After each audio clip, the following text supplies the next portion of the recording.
अस्सलाम वालेकुम। आज हम जिस टॉपिक के बारे में बात करना चाह रहे हैं वो है इलेक्ट्रिकल कंडक्टेंस।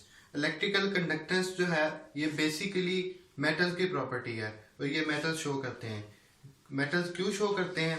क्योंकि मेटल्स में फ्री इलेक्ट्रॉन प्रेजेंट होते हैं और फ्री इलेक्ट्रॉन जो है वो लेटिस में मूव करते हैं, जबकि इन the case of non metal में फ्री इलेक्ट्रॉन नहीं होते, इसलिए नॉन मेटल कंडक्टेंस नहीं कर सकते। जबकि इन द केस ऑफ मेटल जब हम डिस्कस करेंगे, मेटल्स में फ्री इलेक्ट्रॉन होते हैं और फ्री इलेक्ट्रॉन लेटिस में मूव करते हैं।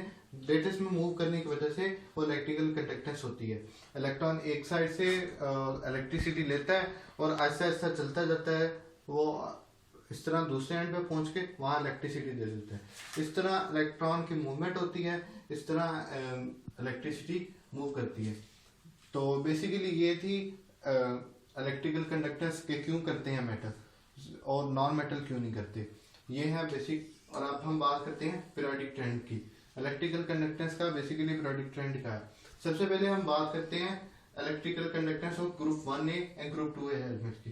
ग्रुप 1A और ग्रुप 2A एलिमेंट जो है ये इजीली अपना इलेक्ट्रॉन लूज कर देते हैं। तो जो मेटल्स जो हैं वो इजीली अपना इलेक्ट्रॉन लूज कर देते हैं, वो अपनी कंडक्टेंस उनकी कंडक्टेंस ज्यादा होती है। इसी वजह है कि ग्रुप 1A और ग्रुप 2A जब हम टॉप से बॉटम आते हैं, टॉप से बॉटम आने का मतलब जब हम ऊपर से नीचे आते हैं, जिस तरह हमारा आ गया हाइड्रोजन, इस तरह ये हमारा फॉर एग्जांपल अल्कली मेटल का ग्रुप लेने, ग्रुप 1A एलिमेंट का, जब हम टॉप से बॉटम आते हैं तो आस्ते आस्ते नंबर ऑफ शेल इंक्रीज करने होना शुरू हो जाते हैं। जिस तरह नंबर ऑफ शेल इंक्रीज होते हैं इस तरह इनका साइज इंक्रीज होता है, और जिस तरह इनका साइज इंक्रीज होता है वैसे वैसे न्यूक्लियस की वैलेंस इलेक्ट्रॉन पे ग्रिप कम होना शुरू हो जाती है। जैसे जैसे न्यूक्लियस की वैलेंस शेल के इलेक्ट्रॉन पे ग्रिप कम होना शुरू हो जाती है, वैलेंस इलेक्ट्रॉन जो है वो इजीली एक्साइट होना शुरू हो जाते हैं। जिस तरह वैलेंस इलेक्ट्रॉन इजीली एक्साइट होना शुरू हो जाते हैं वो अपने लेटेस्ट में इजीली मूव कर सकते हैं। इस तरह इलेक्ट्रिकल कंडक्टेंस जो है वो ज्यादा से ज्यादा बढ़ती जाती है। इससे जाहिर होता है कि ग्रुप 1 या ग्रुप 2 एलिमेंट्स जो हैं ये मेटल्स हैं, और जब हम टॉप से बॉटम आते हैं तो इलेक्ट्रिकल कंडक्टेंस बढ़ती है।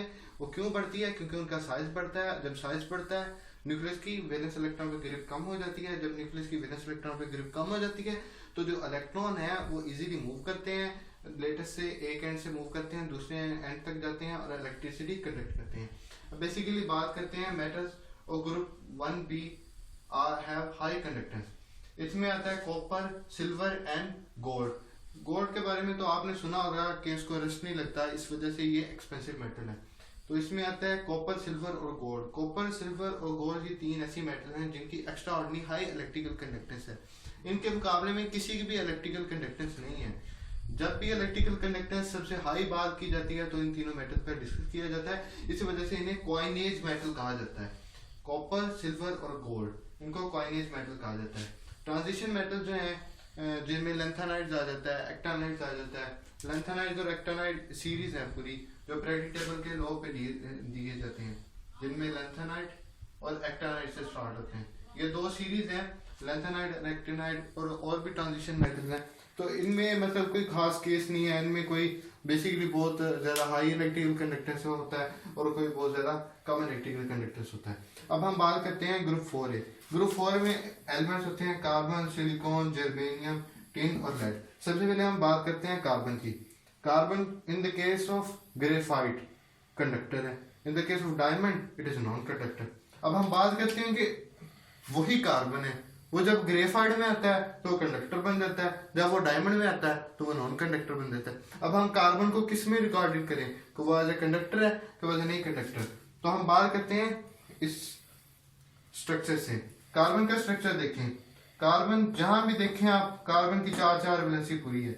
एक कार्बन चार कार्बन से जुड़ा हुआ है तो इसकी पूरी हुई वैलेंसी, तो इस वजह से इसमें कोई भी फ्री इलेक्ट्रॉन नहीं है।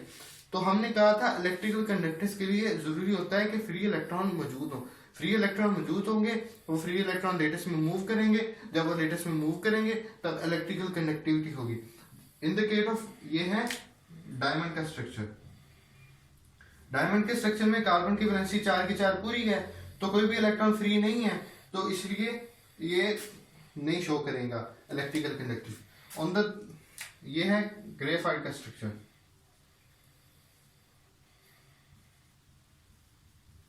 ग्रेफाइट में बेसिकली होता है एक लेयर्ड स्ट्रक्चर। लेयर्ड स्ट्रक्चर जब बनता है तो इसमें कोई ना कोई वैलेंस इलेक्ट्रॉन रह जाते हैं। ये जो वैलेंस इलेक्ट्रॉन होते हैं ये मतलब इलेक्ट्रिकल कंडक्टेंस में मदद करते हैं। इस तरह जो डायमंड होता है वो इलेक्ट्रिकल कंडक्टर नहीं होता, जबकि ग्रेफाइट इसमें एक लेयर स्ट्रक्चर होता है। लेयर स्ट्रक्चर में कार्बन की वैलेंसी 4 की 4 पूरी नहीं होती, एक वैलेंसी कम होती है, जो यानी कि एक इलेक्ट्रॉन रह जाता है जिसका कहीं बॉन्ड नहीं बना होता। वो इलेक्ट्रॉन जो है वो बेसिकली इलेक्ट्रिकल कंडक्टेंस में हेल्प करता है। वो इलेक्ट्रॉन लेटिस में मूव करता है और इलेक्ट्रिकल कंडक्टेंस होती है। इस तरह फोर्थ ग्रुप के बाकी एलिमेंट्स की बात की जाए, सिलिकॉन और जर्मेनियम ये प्योरली सेमीकंडक्टर हैं, यानी कि प्योर कंडक्टर नहीं है। तो ये जब इन्हें बहुत ज्यादा हाई टेम्परेचर दिया जाता है तब ये कंडक्टर शो करते हैं। इनमें आ जाता है टिन और लेड, जो कि इनके बिल्कुल एंड में है। जब टिन और लेड तक आता है ये फेरली गुड कंडक्टर होते हैं। ये गुड कंडक्टर क्यों होते हैं? क्योंकि जैसे हम ऊपर से नीचे आते हैं इनका साइज बढ़ता जाता है। जैसे इनका साइज बढ़ता जाता है वही बात इनके न्यूक्लियस की वैलेंस इलेक्ट्रॉन पे ग्रिप बहुत कम होती जाती है। जैसे न्यूक्लियस की वैलेंस इलेक्ट्रॉन पे ग्रिप कम होती जाती है, वैलेंस इलेक्ट्रॉन जो है वो इजीली मूव करना शुरू कर देते हैं अपने लेटस में।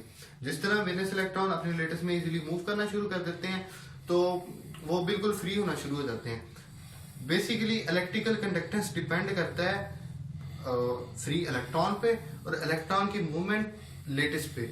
जितने ज्यादा फ्री इलेक्ट्रॉन होंगे और जितनी ज्यादा उनकी मूवमेंट होगी लेटिस में, वो उतनी ज्यादा इलेक्ट्रिकल कंडक्टिविटी हाई होगी। ये था हमारा आज का main topic. Thank you for watching my video. If you like my video then subscribe our channel. Thank you.